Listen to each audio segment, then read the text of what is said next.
Hello everyone and welcome back. My name's Danny and this is Aldra Adventures. Behind me is my 2012 Nissan Pathfinder that I recently did a video on doing a budget 2-inch lift. So after I did that video, I thought that I left some areas untalked about where there was questions, and confirming that, I've been having a few people message me asking questions, you know, how to fit tires, what lift, whatnot. So I'm making this video to help answer some questions, because I think if I'm going to show you how to do something or what I've done, then it's up to me to you know, give as much info of how to do it properly, or how I did, because not everything I do is proper, but you know, what are you gonna do? So we're gonna make it a Tech Tip Tuesday.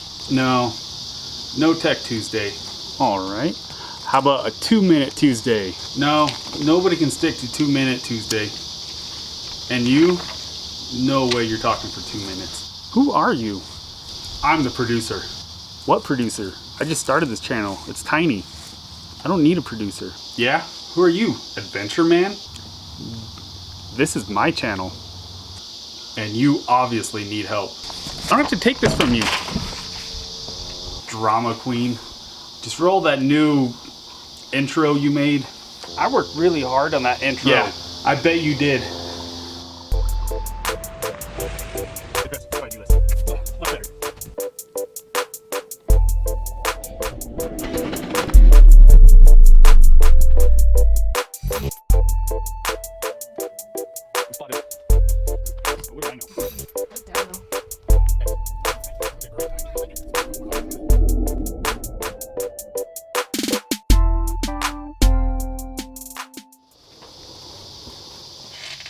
Alright, so let's start in the back.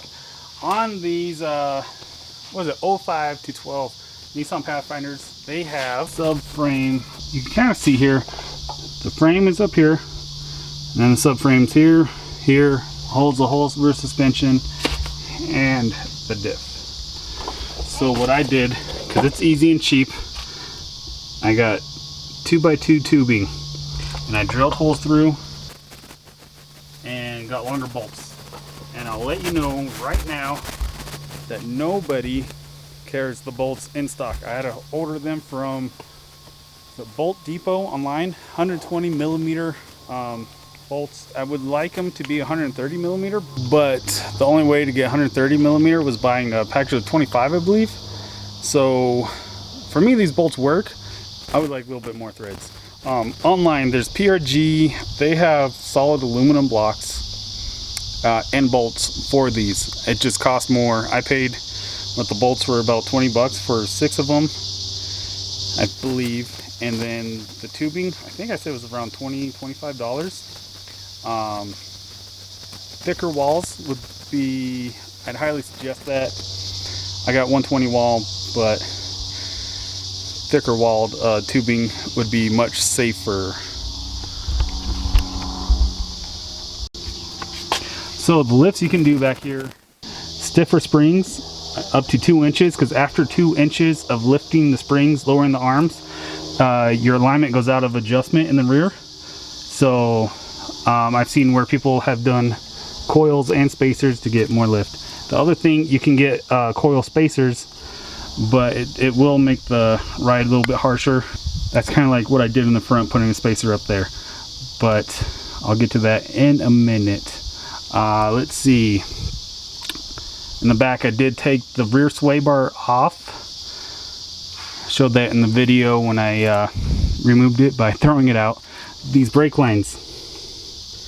I had to lower them a little bit, and I just took some spare hose that I had and put it on here so it doesn't rub through. So when you lower the subframe, there is a bracket that attaches to the body, to the subframe, that you have to take off. These are the e-brake cables. I unbolted them because just in case, it looks like they should work, but I took them off just in case. Here on the driver's side where the fuel tube is, the lines get stretched a little bit. I felt fine. For the rear, for clearancing, 33's, I didn't have to do anything. Yeah, no trimming, I was able to keep the mud flaps on. I was talking to let's see, what's his name?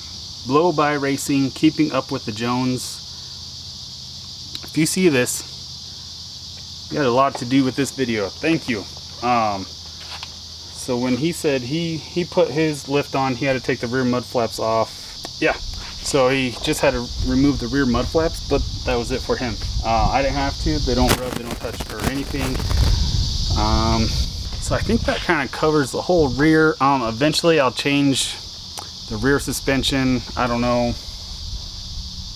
Definitely want to go coils. I do have some airbags for the rear I'll be putting on eventually, because if you own one, these G out pretty harsh, and if you're towing or even like the whole family in there, you could feel it squat a bit, and that's an easy fix for stock springs, but yeah, I'll go over that when we do it. So I guess onto the front.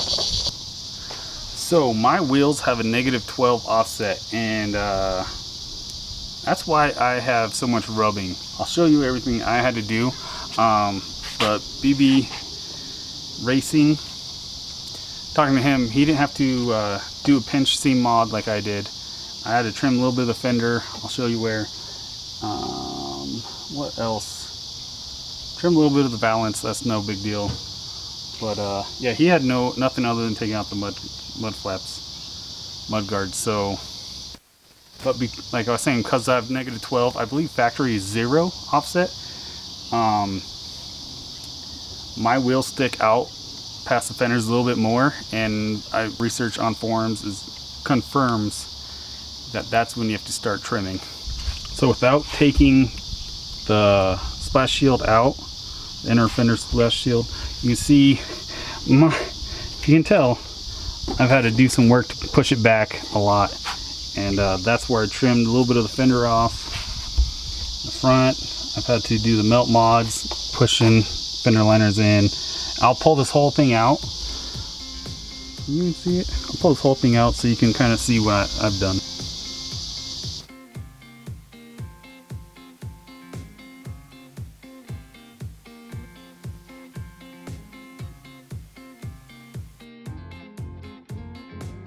So what the pinch seam mod is where two pieces of sheet metal come together to make a pinch seam, and it's on the back side of the fender next to the cab. What you can do is either take a big hammer and smash it, what a lot of people do. What I did was take a grinder and cut the seam off.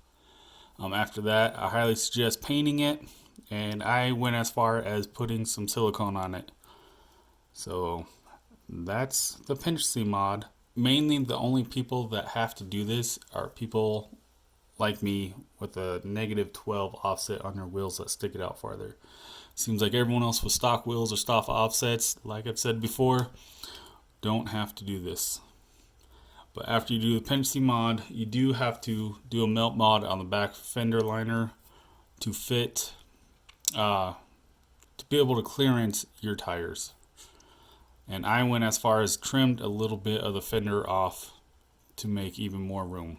So to make room for the tires in the front, all I had to do was trim these tabs that hold the fender liner in, and then do a melt mod on the actual fender liner like I showed before. You just have to heat it up with a heat gun and use like a 2x4 wedge between either your tire or your caliper to hold it, let it cool off, and keep form. That's about it for the front. So here's what the coil spacer looks like in the vehicle. They work, nothing's wrong with them, but the bolts they supplied were too long, but they also gave me nuts. So I was too lazy to go to the hardware store. So I put the nuts on the bolts and then threaded that into the spacer on the shock. It's not the best way to do it, but I made it work. I don't know if that's how they all come. I did not contact the seller, but I mean, for how cheap they were, I just ran with it. I could always fix it later. So after you change a ride height of your vehicle, your alignment does go out. I highly suggest getting alignment after you do any suspension mod to your vehicle. I did not do that, but don't be like me. Save your tires, and most likely you will need to get cam bolts that allows you to adjust camber on the lower control arm, and it's where your lower control arm mounts to your frame, and it will allow for proper camber adjustment. So how do I like the lift? I love it. I have no added travel, but it's far exceeded my expectations. I can fit 33's in there now, no problem. And the ride, I can't complain about it. I don't know how it felt stock, but when I got it, it had 22's, and that was a horrible ride. I'm totally comfortable with it. I was very skeptical about the independent rear suspension, but it has far exceeded my expectations.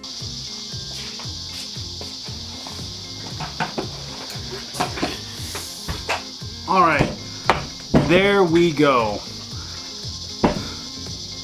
There we go. Yeah, I think I went over most of it.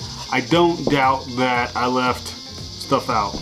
Probably even what I said I'd talk about in the beginning. So please, if you have any questions, do not be afraid to ask, because if you have a question, no doubt someone else has a question. And hopefully I can answer it. If not, maybe someone else can. So if you made it this far, I'm gonna bug you. No. If you guys want, subscribe. Hit that bell with the little dingy dings on the side, and hit that thumbs up button. Let me know you enjoy. Don't forget to have yourself an adventure, big or small. And like always, I appreciate you guys. Thank you. Till next time. And let's be honest.